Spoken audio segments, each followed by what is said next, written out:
Jujutsu Kaisen Season 3, Episode 4, The Perfect Preparation, finally aired today. And I gotta say, not too many times do I finish an episode of anime and just feel truly speechless. But today was one of those days. It was also one of those days that as soon as the episode ended, I kind of sat there in silence and then immediately restarted the episode and watched it all the way through again. And honestly, before I go to bed tonight, I will probably watch it another time. It is just that good. And I know a lot of people, throw around words like peak, cinema, all of those things. This episode is actually what those words should be used for. And being a Jujutsu Kaisen fan, if you're on this video, I am assuming you are. I just gotta say, I've been watching anime and reading manga for probably a little bit over 20 years at this point. And between season 2 and how season 3 has already gotten started, this is, in my personal subjective opinion, the best anime adaptation that I have ever seen. So, enough about, just there's going to be a lot of praise going on throughout this entire video. So I might as well just dive right into it. So, get yourself a snack, something to drink, because I'm about to break down this entire episode in far too much detail probably, but I'm a huge nerd and I love Jujutsu Kaisen. So let's get right into it. We have the opening scene, which looks like a painting, like a legitimate painting you would just buy, and I would want this hanging up somewhere in my house.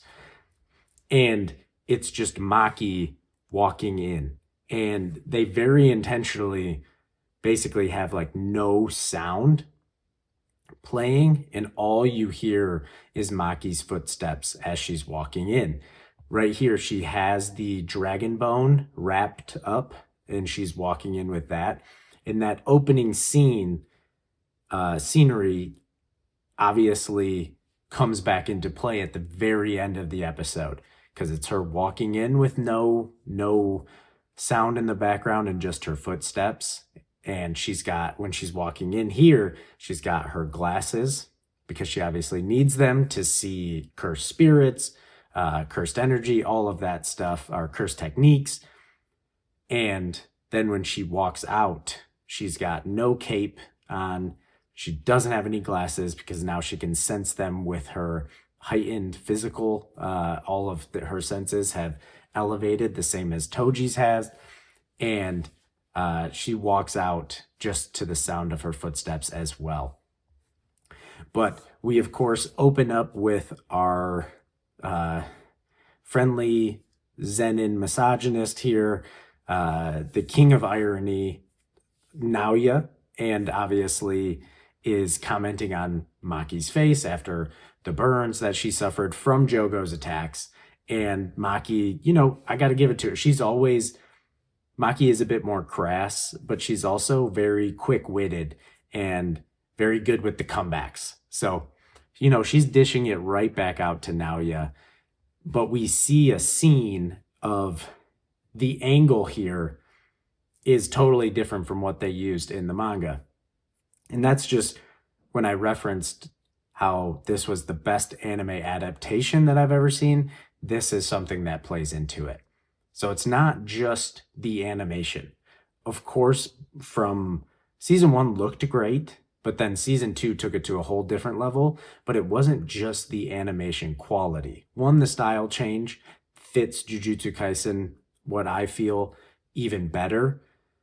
But it's not just the animation. Obviously, the animation is phenomenal and it plays incredibly well into the fluid and dynamic fight scenes that we have in the manga, and they translate it to just an immaculate degree. But it's all the other little things that take this show to the next level. So here in this scene with Naoya and Maki, we get a view or an angle from behind Naoya, like out the window, viewing past him to Maki in the doorway. It just looks so dynamic. It feels like episodes of JJK feel like I'm watching a movie. It literally feels like cinema. And I mean, the whole Zenin clan estate and household just looks so good with like the wood grain. You get to see reflections like in the window panes here. And I mean, you're going to be hearing a lot of this for this episode. But, now you're placing his foot up on the piano, ringing the key, and, he's just talking to her, belittling her, talking about, the only thing that she had going for her was her looks, and now those are ruined. And then we get a panning of when Naoya's talking about, shall I bully you like I used to? And in the manga, it showed us kind of like a side view of her like stomping on her, of Naoya stomping on Maki. But this one, it like shows out of the window that was behind him down in the courtyard. Basically, what seems to be the same thing. Maki on the ground, Naoya standing over top of her, just kind of like grinding and kicking her with his feet. And just such a dynamic way to play that little bullying, flashback. And Maki just, completely starts to ignore him. And she heads off to go to the Forbidden Vault in the Zenin clan. And obviously, we're progressing through the tunnel. The lighting in this tunnel looks incredible. I mean, it just looks like very old, kind of musty. It's almost like you can feel or smell the humidity in the air, the just barely fading light coming from above. And of course, Maki's mother here is just telling her like she can't go in there, they're forbidden. But Maki's like, well, the clan head said so. It's Megami at this point. And this is where we get the flashback to Megami and Maki's conversation in the hospital. And basically, Megami's like, me, the Zenin clan head? Nah, I'm good. Like, I don't want that. But Maki makes a great point in saying that if you take the position, you will inherit all of the assets, and you'll also be able to get more information on the other sorcerer clans and Jujutsu headquarters as well, which says would make a huge difference in what they can do from here on. Like, it's information is truly power. And obviously also cursed tools and the assets of the Zenin clan are also a form of power. So it's not really about what Megami wants in this moment. It's about what they can use as utility to get closer to their goals and what they need to do to regain control of the country and actually stop what's going on at large. And Megami's like, he still is just like, how about you just take it? Like because he's like, well, if I'm clan head, like I'll just give it to you, like you just take it. And Maki's basically like, no one would accept me or follow me. And also, Megami, if you don't remember, you possess the crown jewel hereditary technique, the 10 shadows of the clan. You also can activate your domain, which out of every sorcerer in the Zenin clan, this is the other crazy thing, because one thing that I will not tolerate is Megami slander. I get why it's there. Okay, I do. But I don't agree with it in the slightest. I just think people are so dead set on characters in shonen following like a certain path in a progression that then when that doesn't follow exactly how it always does, especially for a deuteragonist, they immediately just take a dump like all over the character. But let me remind you that Megami is the youngest sorcerer that we have seen in the series activate a domain expansion. Not Satoru Gojo. He was presumably at the bare minimum a second year, because it was after Toji he said he was going to start working on his domain. It wasn't Geto, it wasn't Yuta Okotsu. He's a second year, so we don't know officially when he activated his domain for the first time, but from what we know in the series, even though it is incomplete, Megami Fushiguro was the youngest in Jujutsu High to activate a domain expansion. And on top of it, none of the Zenin clan sorcerers, the Hei included, none of them have domains either. So I think people forget that Megami, from a potential, obviously there's the potential man memes, but his actual skill that he has shown as a sorcerer is exceptionally good. He just doesn't, Megami's biggest character flaw in terms of his power is his mindset. That is what's holding him back. Not his skill, not his technique, not he has one of the highest battle IQs that we've seen in the series as well. So I just will not accept the slander against Megami. People are going to do it regardless, but I don't like it, and I think it's unfounded. Anywho, she also points out the fact that, you know, you received attention from Satoru, so obviously good, like a connection there to the Gojo clan. And all of these things together basically gives you a hand that you can play that will barely win the acceptance of everybody else, which is a great point. And she, you know, they're kind of going back and forth because Megami's like, well, you'd get all those benefits too if you were the clan head, because everyone would just have to. But Maki, we know, she says, it can't be me yet. I wouldn't be able to create a place for Mai. That's her whole journey. She wants to create a place for Mai that they can both fit in, because obviously their upbringing was absolutely horrendous within the Zenin clan. Then we get this crazy transition, like jump scare basically, of Maki's mother just screaming at the top of her lungs, and we have like a close-up of just her mouth wide, like agape, and just screaming, telling Maki to come back here, because Maki's clearly just not listening whatsoever. Crazy transition. But then her mother continues just saying, like, why you've always been like this, and obviously tells her before she goes into the vault, for once, just make me happy I gave birth to you. Crazy statement from a mother. Absolutely insane. But then we get like the coolest in the manga. Opening up the vault doors was kind of like this nothing thing. Like it nothing. It was like you unlocked it. The door open. In the anime, it looks so sick. It's got like the red, she unlocks it, and then like the red light traverses up the entire seam of the door, and it's covered in like talismans that then get ripped open, and you see like energy ripple, and then you have this blue light as she walks in, and then obviously she just says father, because we know Ogi is waiting there with Mai.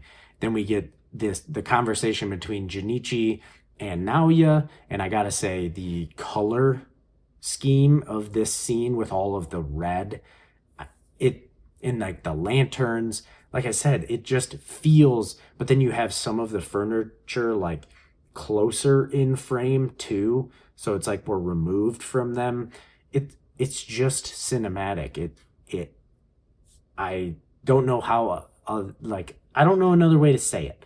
So sorry if it's not, not the most descriptive verbiage there, but honestly, just seeing it again, it makes me all like giddy and excited, and I'm just happy to be a Jujutsu Kaisen fan, and I hope you guys are too. So feel free to let me know down below kind of how you experienced this episode. But basically the conversation between the two is talking about that the plan is, Junichi talks about how Megami, he does have supporters within the clan that actually do want him to take over, because he has obviously he has the hereditary technique, but then he has a relationship with the Gojo clan, and he has a relationship with the next head of the Kamo clan, being Noritoshi Kamo. So it's a way for them to repair relations with the other clans, mainly the Gojo clan. They're the two that are like cats and dogs. Obviously, each family seems to be just interested in their own position, but it's been expressly stated the Gojo clan and the Zenin clan hate each other. And it goes back to the aristocracy, and especially after the duel between the previous Six Eyes and Limitless user and the Ten Shadow user, where they both died. So, you know, that bad blood runs deep. But basically, so they can't just get rid of Megami for no reason, because there are people in the clan that believe he has a legitimate claim and would make the clan better. So they have to play it strategically, which is to take advantage of the fact that the orders from Jujutsu High that were given out after the Shibuya incident, they want to focus on the one where Satoru has been deemed an accomplice of the Shibuya incident and he is exiled. And if you try to free him, you're a criminal. So the fact that Megami, Maki, Mai are trying to free Gojo, they can use that to execute them, and then that will also build trust with the headquarters as well. And obviously, like, Ogi came up with this plan. Crazy, he's like, you know what, hey, I'll just, I already hate my children. I hate my daughters. Look at this perfect scenario. I can murder them and it will actually benefit the rest of the clan. So this dude was just super excited to do so. He is a piece of garbage, but he obviously says they anticipated what Maki and Megami were going to kind of cook up. So they emptied out the vault in advance.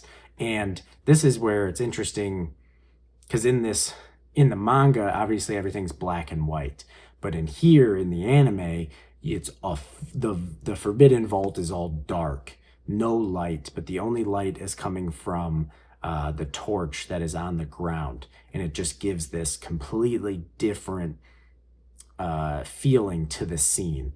And as they speak, the flame begins to dwindle and also the door behind Maki closes up. And this is where Maki first unleashes or unwraps Juzo Kumiya's masterpiece, the Cursed Tool Dragon Bone. In the manga, it explains actually what Dragon Bone does, but in the anime, they just kind of decide not to talk about it. So obviously we know that Dragon Bone, the holes on the back of the blade can actually build up force and cursed energy and emit it out of the back as a propulsion system, and that's at the will of the user. So even though Maki cannot really manipulate cursed energy, the cursed energy of the tool itself can be combined with her physical strength to then create the propulsion coming out the back that she can use to amplify her strikes. This is also where she's walking up to begin the battle with Ogi, and she's thinking to herself, I'll let him because he doesn't know the effects of this cursed tool. So she is I'm gonna let him believe that we're getting into a single strike duel, because Ogi kind of assumes his EI type stance, where it's the super cool too, the way they animated it. It's the Falling Blossom Emotion, but it's iterated not as a domain countermeasure like Naobito used it in Dagon's domain and Gojo uses it in Malevolent Shrine, but this is actually functioning more similar to Simple Domain, and it's kind of like a built-in automatic counterattack. It reminds me of Nobunaga from Hunter x Hunter when he uses N, the bubble for his N, and for his quick draw. But anyways, Ogi's in his quick draw position. Anything that enters into his range, it will automatically counterattack So that's why he's using Falling Blossom Emotion here. Honestly, it's pretty impressive that he integrated it into kind of like more of a counterattacking outside of domain expansion. But like I said, Maki is saying that she's going to lead him to believe she's going into just a quick draw battle with him, but then she's going to follow up with like 2, 3, or 4 strikes because with Dragon Bone. And in the anime here, the light of the flame cuts out and it happens like super fast. This sequence here happens incredibly quick, and they do the quick draw. They clash. Maki had flipped a reverse grip as Ogi had unleashed his blade, and then Maki uses the propulsion of Dragon Bone to then cover or swing down for the second strike, and it's actually what breaks Ogi's sword here.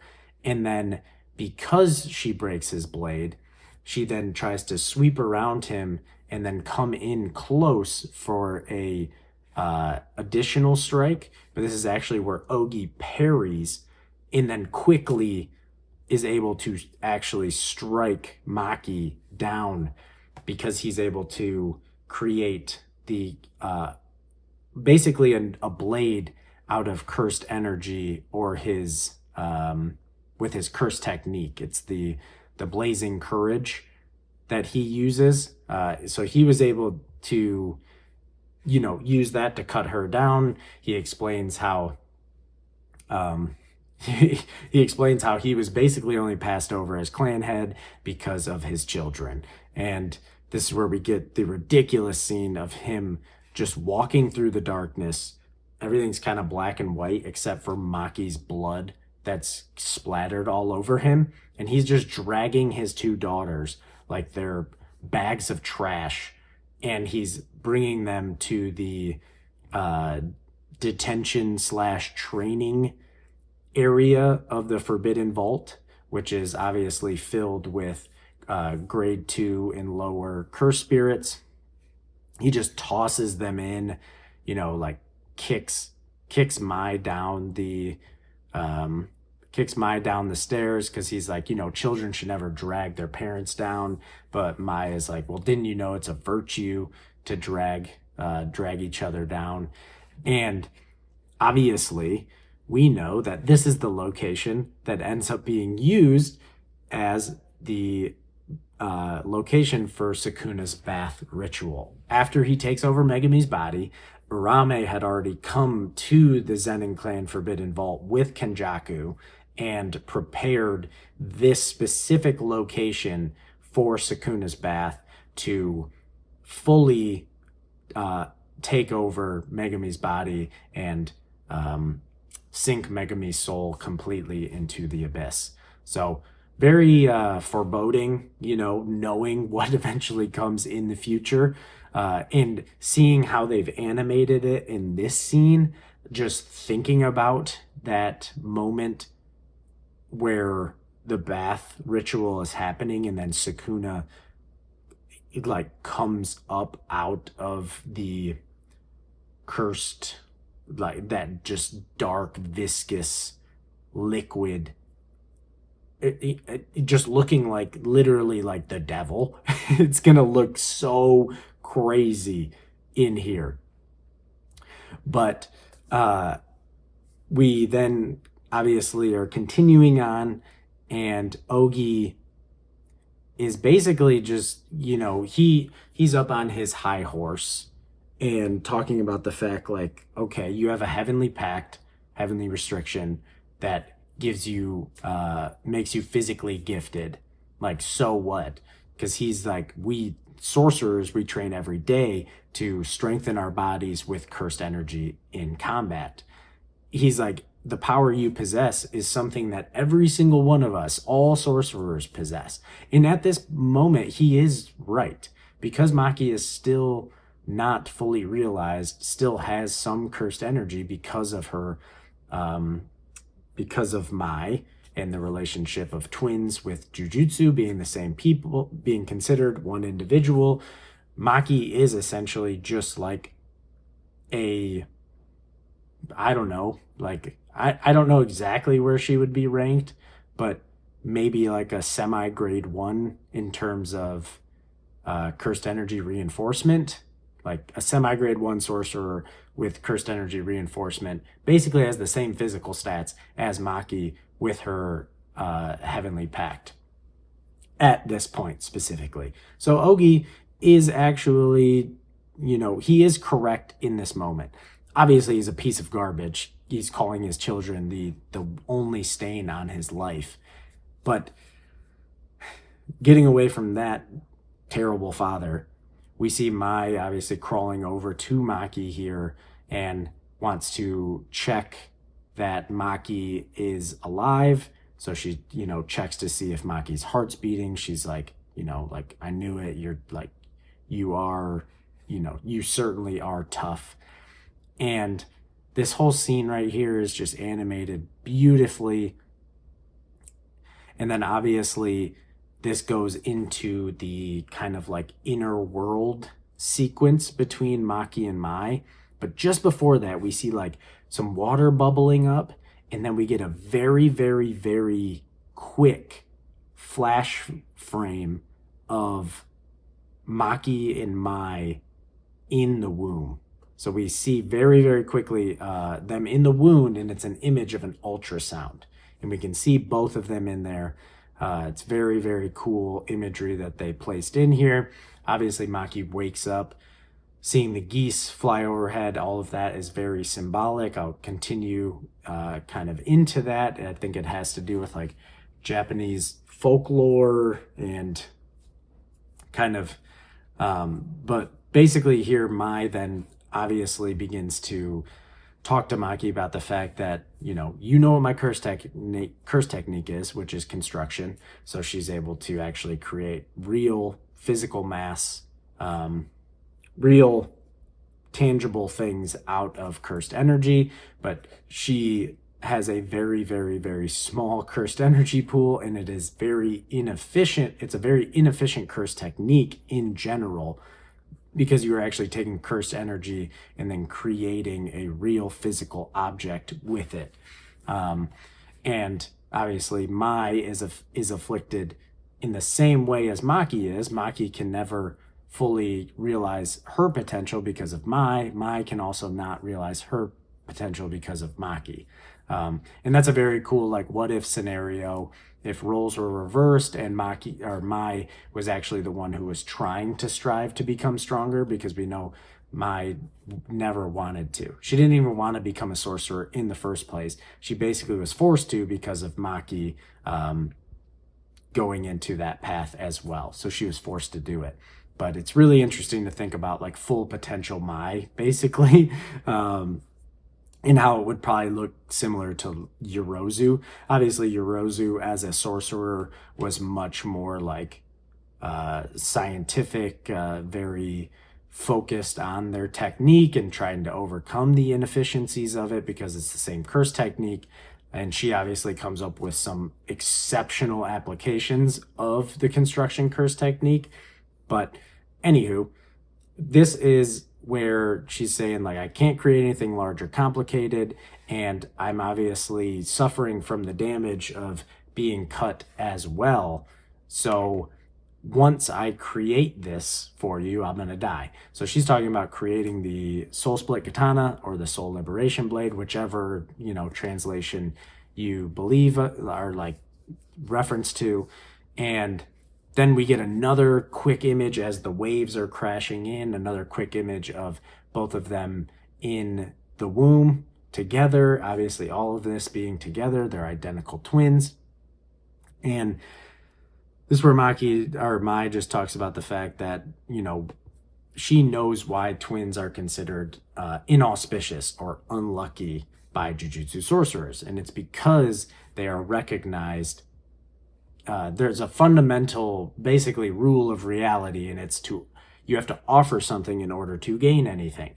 That's why she says it makes sense that when you try to get stronger, you have to go through pain. And that's true. And like, if we want to get better, physique or physical health, you got to go through the pain of like working out. It's a real thing. Like this just goes, she says it goes beyond packs even.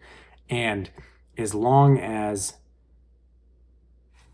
but that balance does not function properly because they are twins, because Jujutsu views them as the same individual. So Maki says, or Mai says that you are me and I am you. So we are essentially considered one person. And as much as Maki wants to grow stronger, Mai doesn't want to. So it's just pointless for her to even try while Mai is around. And I just gotta say, in this scene, we start seeing the geese also again flying over top. In this scene, there's like this operatic vocals that come in, and it's just absolutely gorgeous. It sounds so good and adds so much to this scene. I actually got like pretty emotional during this scene. And again, we see the geese. The geese are here, they're flying, they're migrating, and we also then see, Maki reach out to grab Mai, and she's actually was given the reed. So that's what's in her hand. It's that little, it's a reed. And apparently in the kind of folklore, the stories of Japan, this has some serious significance because when geese like migrate, they essentially carry the reed like in their mouth as they travel, and they will stop along the way to like leave it somewhere and then continue on the journey. And then when they come back, they'll stop so that they can eat it to then finish their journey. So it's basically Mai is giving Maki what she needs to complete her journey. But also in doing so, she is not prepared any longer. Because I think that's what like perfect preparation is in reference to. Because if you like see a geese, I don't know. If you see them flying and they have that in their mouth, that they're perfectly prepared for the journey ahead of them. And this is her giving that to Mai. And she tells, or giving that to Maki. And Mai tells Maki to destroy all of it. And then it flashes from her to her as a young girl, telling her like all of it, you hear. And then we see Maki here also as a younger girl back in their days before, when they were like much closer, before Maki had kind of chose the path of strength and trying to climb up the ladder. And then we cut back to the training room here, the punishment room. We now obviously see that Mai has created the soul split katana here, and Maki is just yelling for Mai to wake up. But at this point, we already know Mai is gone. And honestly, it just breaks my heart. This scene does actually break my heart. And that operatic, that OST that is playing is so good. It just drives so much emotion, and we can see the cursed spirits that have swarmed to try to devour them. But then instantly Ogi senses that the cursed spirits were exorcised. And then this dude's PTSD kicks in, saying that he worked so hard to forget it, but his body knows this fear. And then he immediately is like, oh shoot, technique release, blazing courage. We see the fiery cursed energy bursting off of him. And then this is where we get to see the image of Maki standing with the blade, but then the visage of Toji overlays on top of it. Super cool way they did it here in the manga. It was the two split panels of Maki and Toji basically in the same sort of position. And this is also kind of similar, but now it's overlaid on top of each other instead of right next to each other. And, Ogi just crashes out here and is like, this time I'm going to burn you down to the marrow of your bones. And does like a giant fiery cursed energy slash. And this dude is still yapping, saying, come at me, and he's going to say failure. But this dude's dome is already clean off.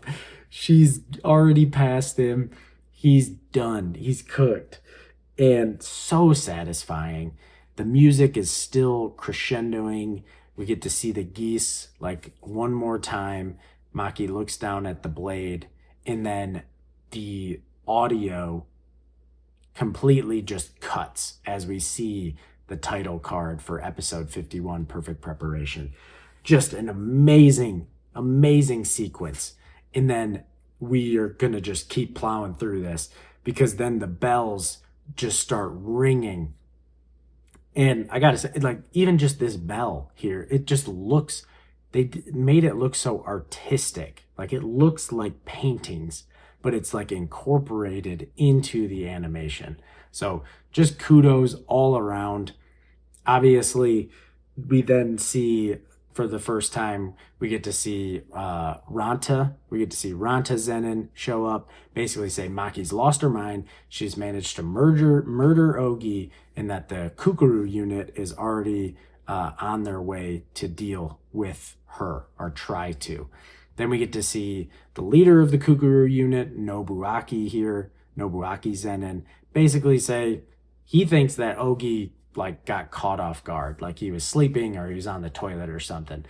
But he's going to come to find out, oh no, he was prepared. He was going full power, and he still just got completely messed up. So we get, of course, the Tengen narration about the Kukuru unit, on how they're the men of the Zenin clan that did not have any curse techniques, so they are obligated to join the unit. They basically serve under the hay. They train rigorously in martial arts day and night.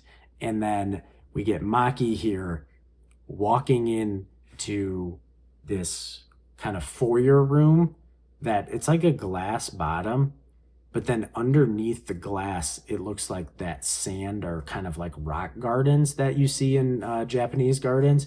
Super pretty, actually. So super cool, I get, like, architecture. It looks amazing. And the Kukuru unit here has surrounded her. She has both the Soul Split Katana and Dragon Bone. This is actually the last time we're going to see the Dragon Bone in action. Gets totally just like tossed to the side here after this battle. But then this just begins the absolute slaughtering of the Kukuru unit, and the beginning of the end for the Zenin clan.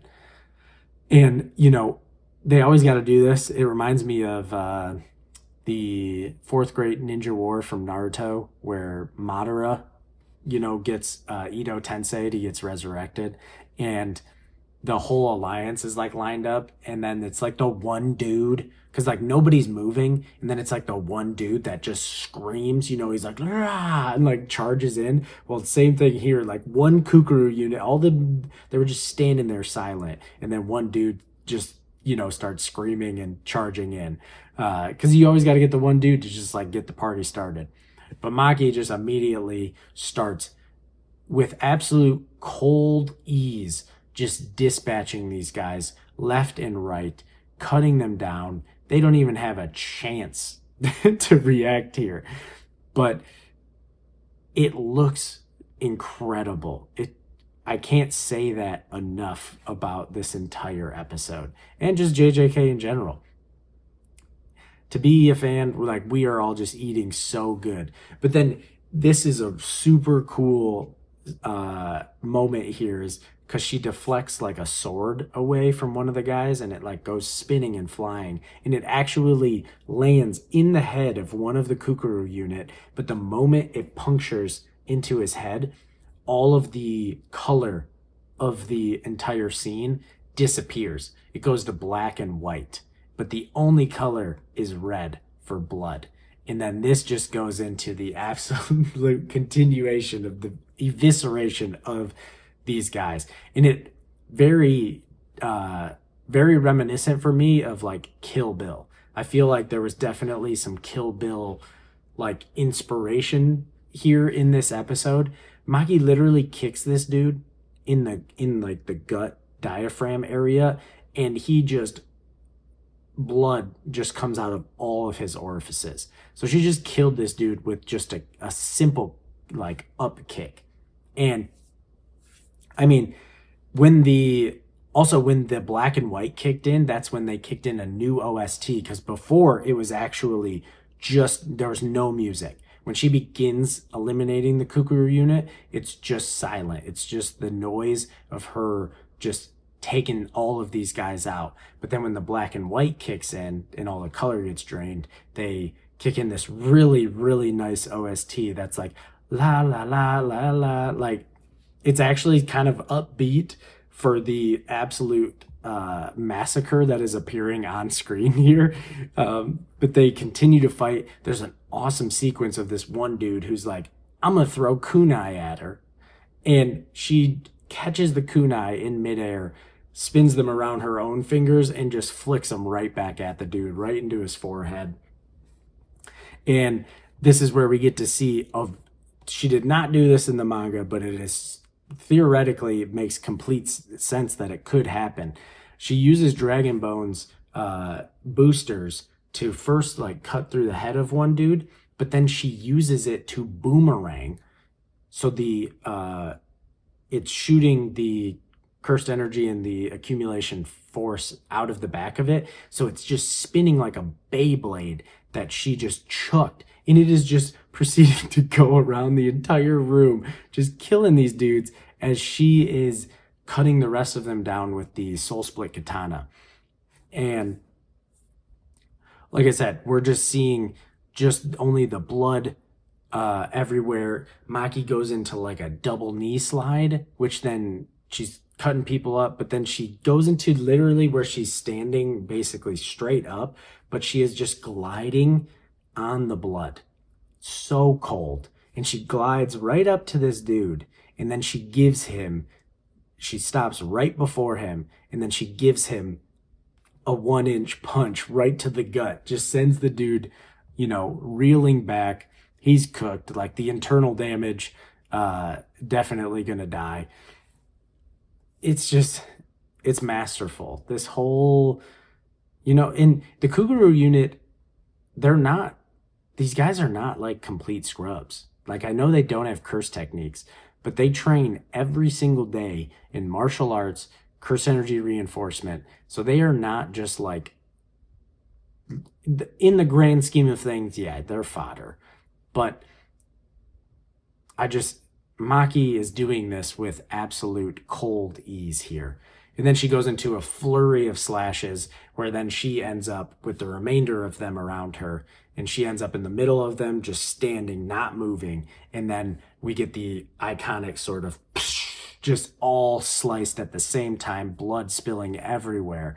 And then the way they end this scene is amazing, because she throws like this blade that she had in her hand, and you hear it sink into like a person, seemingly one dude who was like left. And when you hear that blade enter into that person, the color returns to the scene. So it started with removing color after that sword flew into the one dude's head, and then when another sword goes into another guy, it ends it and brings the color back. Peak. It's just peak. It's too good. Nobuaki then shows up and he's like, yeah, how's it going here? And he sees just Maki in a legitimate pool of blood, surrounded by the entire Kukuru unit. And this dude seemingly doesn't even care that his whole unit was just eviscerated by one person. He's like, she just went for the jackpot. And this is where we actually see the sneak attack, or the sudden attack, from Chojuro Zenin, the like earthbender from the Zenin clan. And we get to see the giant, the scale. It looked pretty big in the manga, but the scale of this attack of the giant stone earth hands is ridiculous. And I love the touch here, because she was in a pool of blood, that when the hands come up, you have a legitimate waterfall of blood just raining down. And this is actually where a totally different OST vibe kicks in. And it's like a harmonica, almost country-esque OST. And this deeply reminds me of Kill Bill here. And I don't know, like maybe some people won't like it, but I'm not going to lie. I love it. I absolutely love this OST specifically for this scene because this is when, obviously she's between the palms here and then Chojuro finishes the attack, which the scale of this, again, this is ridiculous. If you were hit by that, that is a powerful attack. But this is actually where we get a fairly epic entrance of the hay. We got the wind blowing. These dudes are up on the stone hands, and it's just described that the hay, they're composed of those whose abilities are recognized as semi-grade 1 or higher by Jujutsu Society's standards. And they're the Zenin clan's strongest collection of sorcerers. But then Maki obviously breaks out of the stone hands, and this is where the OST kicks into that OST that we've heard in the first 2 episodes as well.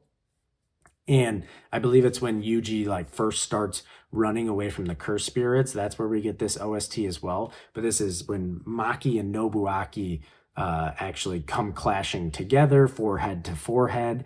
And then they do an insane aura farming shot of Nobuaki. So they're flying almost down the side of these giant stone, arms. And they clash, separate, but then Nobuaki is looking sick, actually nasty. He's not about to just get clapped. And all of the scene, but Maki's just standing there too. It reminds me a little bit of when Sukuna and Maharaga are fighting, and in the Blu-ray version, after Maharaga, it's after Sukuna does the net looking dismantle that cuts Maharaga into pieces, and he slaps the hand, the dismembered hand away. And then Maharaga comes up to him fully rehealed, and they're just standing, face to face as they fly through the sky, into the building. That's kind of what this reminds me of here. But then we see them then start to clash, and Nobuaki here is wondering how the heck is she even moving after Chojuro's attack, which I said that scale of that attack is actually insane. But Maki is able to, they clash swords multiple times, but Maki actually breaks his blade.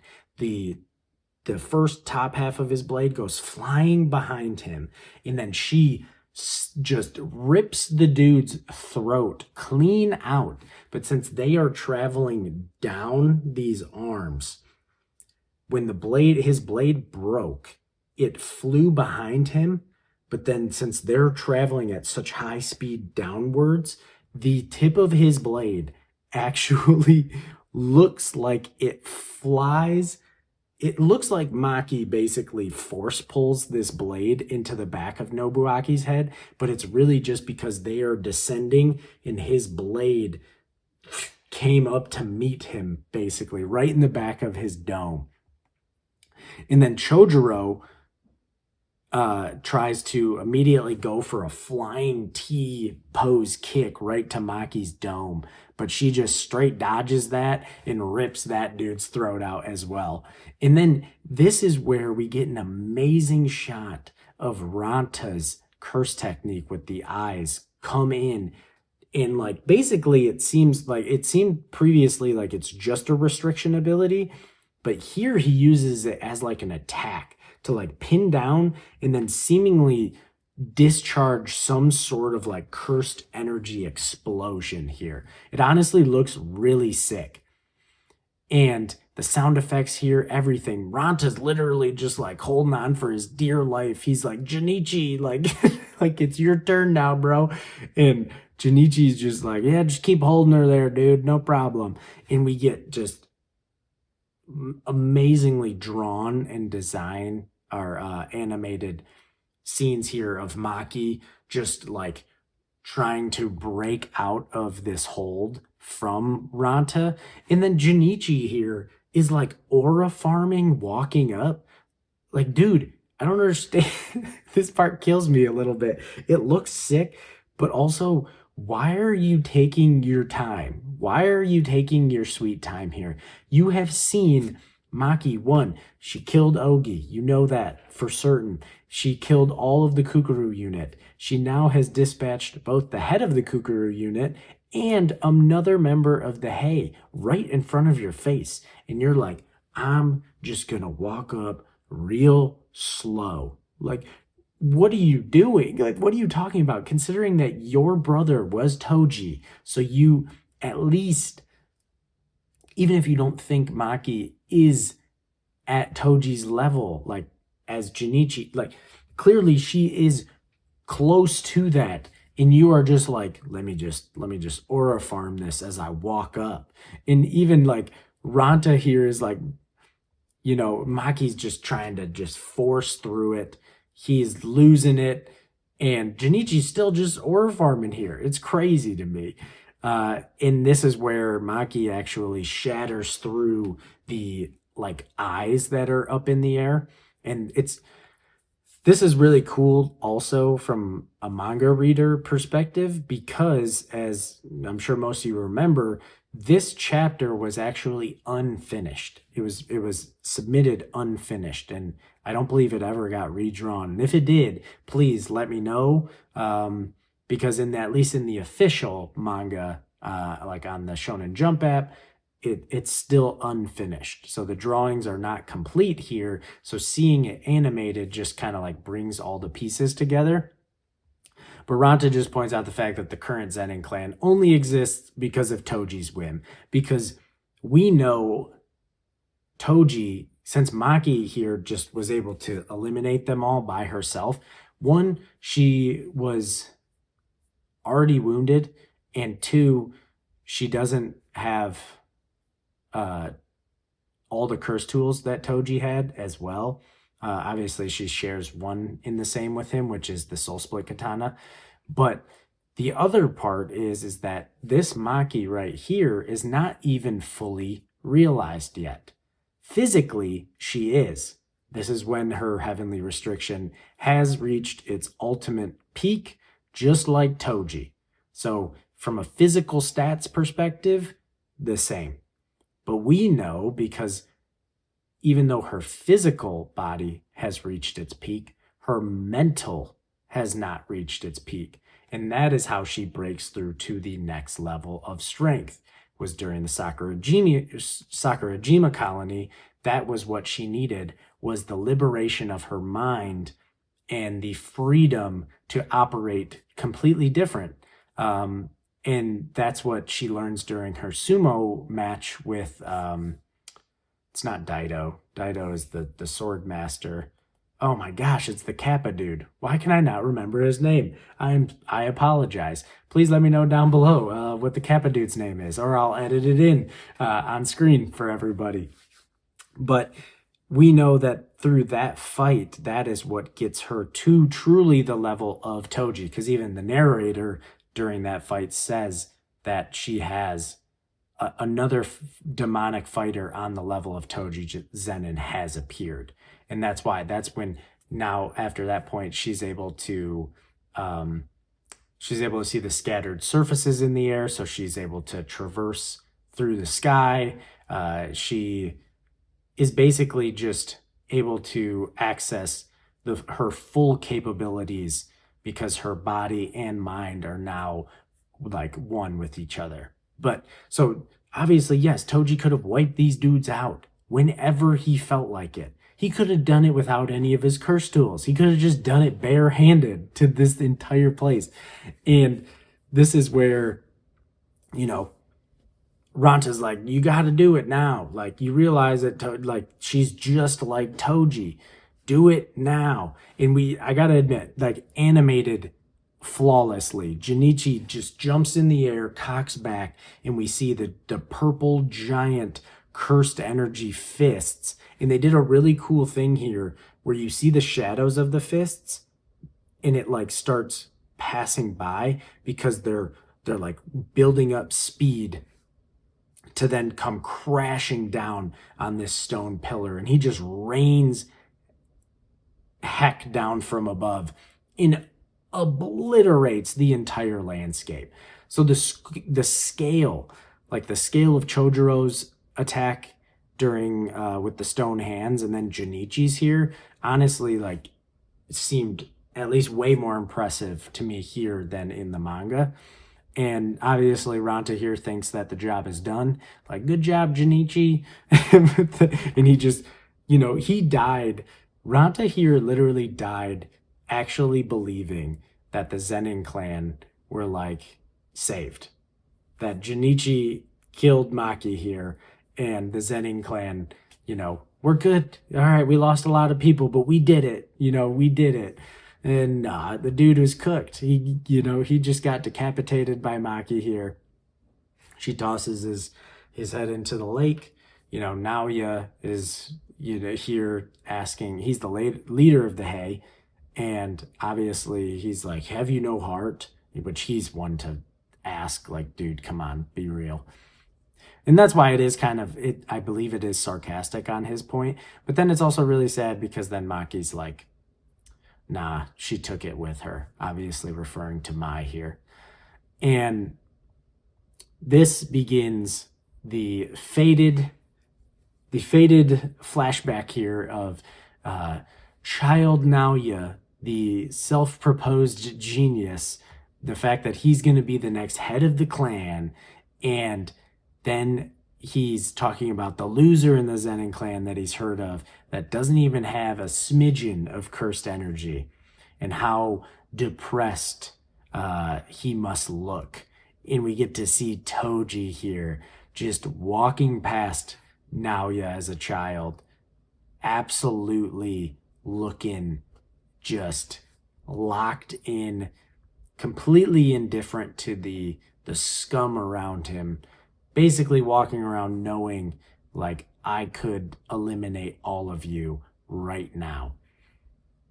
And that's when Naoya became a Toji fanboy for the rest of his life.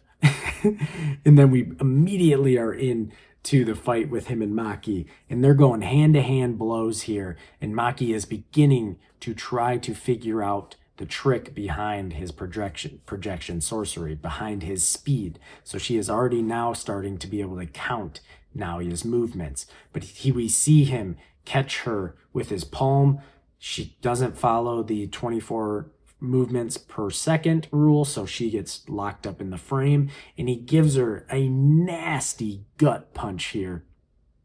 And then they blow through these stones, get the cubes going flying, and Naoya's like, you are not Toji-kun.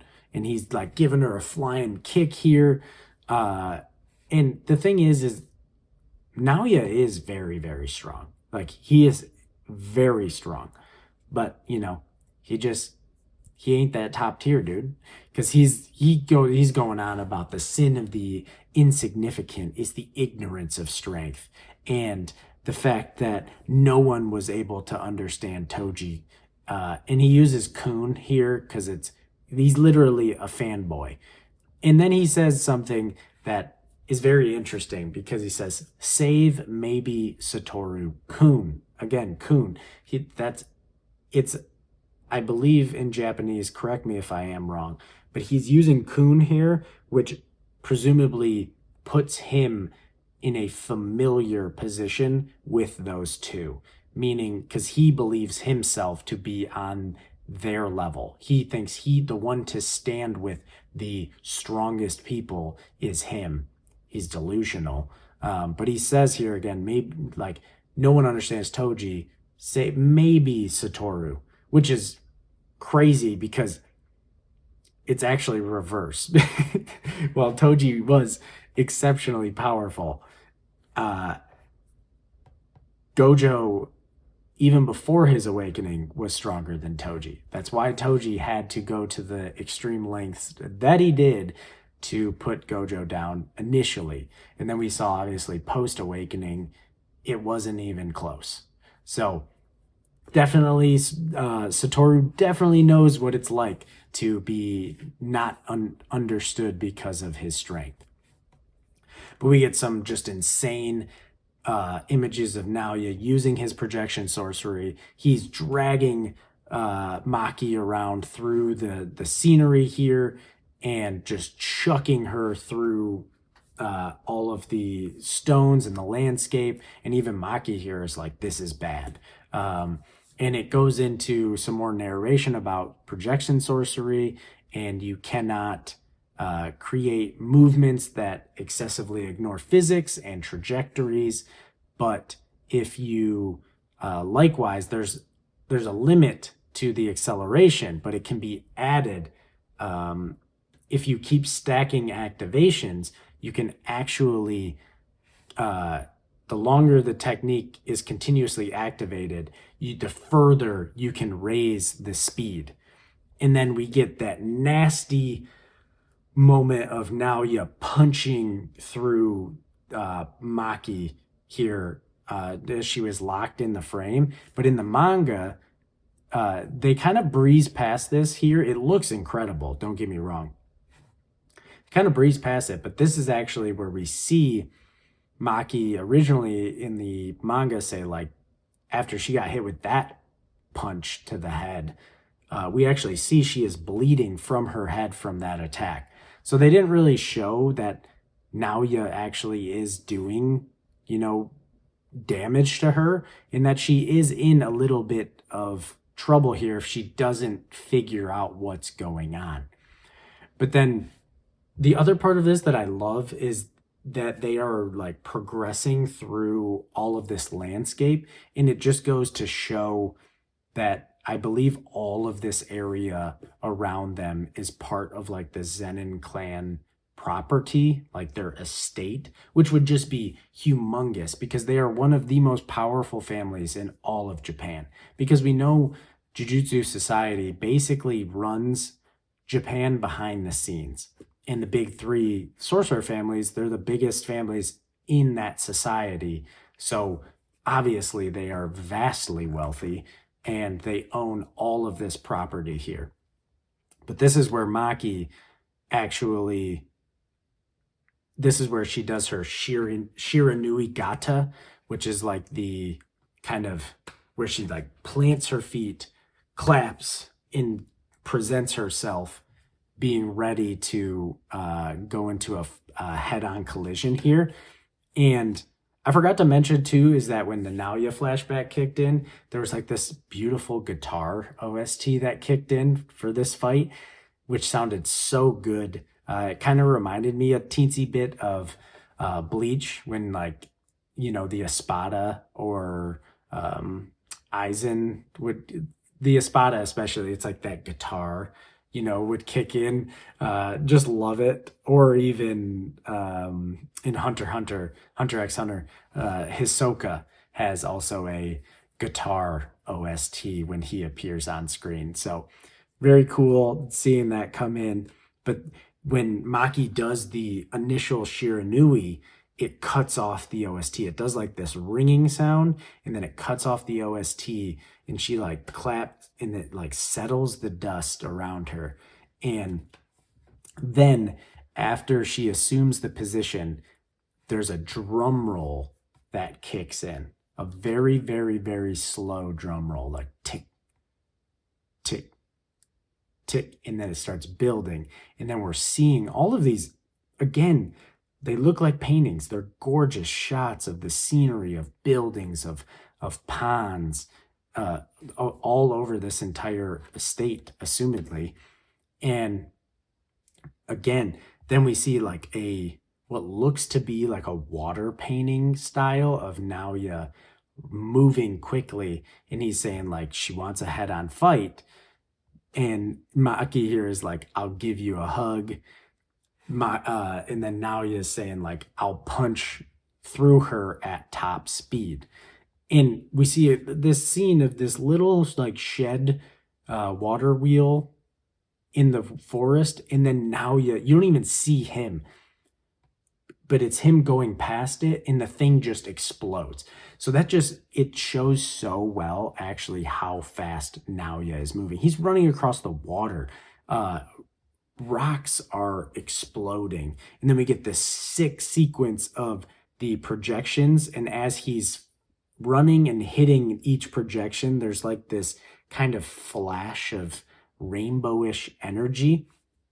And again, the drum roll is building. But at this point, Naoya in the manga, it states, the narrator states that he is already beyond subsonic speed. And we know that subsonic is basically anything from 0 to like 767 miles per hour is subsonic. So now at this point, Mach 1 begins at 767 because that's where the sound barrier is. And at this point, it was stated in the manga, he has already surpassed subsonic speed. So he has already passed Mach 1 here. He is coming in hot. Like, it's actually insane. And he comes in for what we would assume was the final strike, but you see it when she's in the position waiting for him. He comes by and places his palm like on her shoulder. Obviously, again, when the projection sorcerer touches their palm to you, you have to abide by the 24 movements per second, or else you freeze and get hung up in air. And that's what Naoya believes. He believes that now that he's touched her with his palm, she's going to be frozen for a second, so then he can follow up with his attack, and she has no counterattack because she's going to be locked in position. But he doesn't know that as he circles around, again, he's moving so fast because he's like, I'm so smart. Like, you think I'd fall for such obvious bait? That's why he decided to set up the like tap, freeze her, circle around, come back to deliver the final blow where he punches through her. And he's like, you really are an imposter. And from his previous time coming past Maki, the dirt, it's a super cool aspect that they added, but the dirt flies up in the air and it creates a tunnel. So then he circles back around and he's coming down the tunnel for the final attack. Again, the drum roll's building, and then they cut it out. The drum roll ends, no OST, when Maki, who should, according to Naoya, believes she should be frozen in place, but she turns and begins her counter strike to Naoya's face. And she then, in this millisecond, not even a millisecond, it basically freezes time where she's like 24, right? Like, you and Old Man Naobito aren't just fast. Like, there's a trick to it, and it's you were creating 24 motions per second. She says she can finally see it now that she obtained this body. And Naoya goes to call her an imposter again, but he's cooked. He's done. And they give us a full drawback. Boom! And he's in the middle of saying imposter. And Maki lands the crushing blow to his face. And they give us a triple of impact on this dude's face, laying him into the ground. And then they give us a Mortal Kombat fatality style of then cutting to an X-ray and showing Naoya's entire skull on his face just shattering into smithereens. And then Maki's like, you just say that again? Like, she's like, sorry, say that again? Because she cut him off from what he was saying, obviously. Oh, it's so good. It's perfection. Then we get to come back to the clan, the clan household. Maki is obviously looking for her mother, and this is where Maki slices her mother's throat and seemingly believed to kill her. But then we actually see Naoya come back into the house, like, ha ha ha, she failed to finish me off. But then, of course, Maki's mother comes walking behind him and then proceeds. He cannot manipulate any cursed energy at this point because of his wounds, and she proceeds to stab him in the back, giving the most ironic, poetic justice for Naoya, because when we saw him in the first episode, the very introduction to him, he said that if women don't know how to stand 3 steps behind a man, and listen, like, they should just be stabbed in the back and die. 3 steps behind him, and now she's stabbing him in the back, and this is what leads to his death. Obviously, this is what leads to his birth as a vengeful cursed spirit, because he was not finished off with Jujutsu, but so poetic. Because then eventually when he gets defeated in Sakurajima by Maki, it's again being stabbed in the back by a woman. Naoya is the king of irony in all of Jujutsu Kaisen. Honestly, a fantastically written character. You just hate him, but he is written so good, and the irony is just amazing. But this is where we get the scene of Maki's mother actually saying that she is happy that she gave birth to you. And it's so interesting because her daughter literally just killed her. But at the same time, she has been through obviously a terrible life in the Zenin clan because she is a woman, and she at some level is probably happy and satisfied that the clan has been destroyed. And that's why in her final moments that she does take Naoya out. Then we see Maki leaving the Zenin clan, and Momo is showing up here, obviously finds out that Mai is dead. She's like, that's why I told you not to go there. But she asks Maki what she's going to do. Then we get, the quick little information bit on the fact that Maki has hunted down the remaining members of the Hei and the Akashi and the Kuguru unit that were absent from the Zenin clan that day.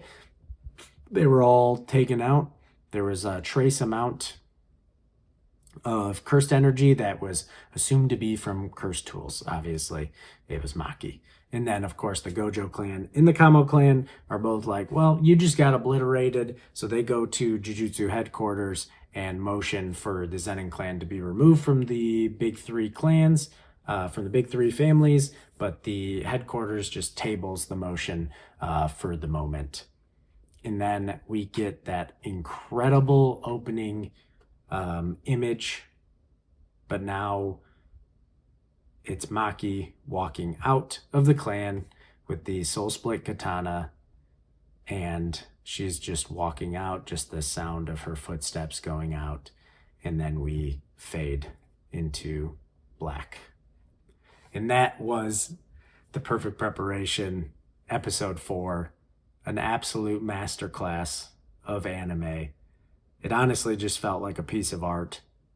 And I just want to know what you guys thought of the episode.